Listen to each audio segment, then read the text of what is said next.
Hey guys, just wanted to make a quick video today showing how to make a template for SOLIDWORKS drawings.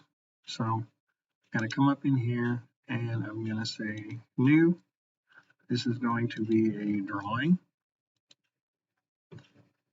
And when it opens up, I'm going to pick whichever size sheet of paper you find yourself using the most. I'm just going to go with the ANSI for this example. And I'm going to go up in here into my options. Under my document properties, I want to switch this over to ANSI. And then I want to come down here to my units and where my fractions are. I want to change that to 64ths of an inch. Excellent. Now I'm going to go up into my save as. This is very similar to how we set ourselves up with an ANSI part template. So instead of saving it as a SOLIDWORKS drawing, I'm going to come down here. This is now a new drawing template.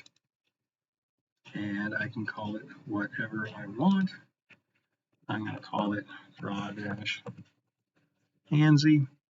and this will save it into my SOLIDWORKS templates. It's going to replace the one I already had because I've already done this before. So now, the next time that I have a part up that I want to throw into a drawing, I can come up here and I can say make a drawing from this part, and now it gives me options.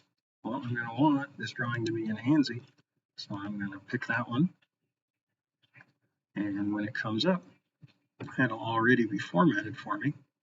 And over here in import, I want to bring my annotations from my part along with me,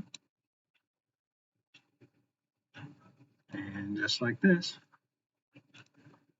I got the makings of a nice drawing coming along already in ANSI spec. Something like that. All right, I hope that helps, and I hope you're having a good day.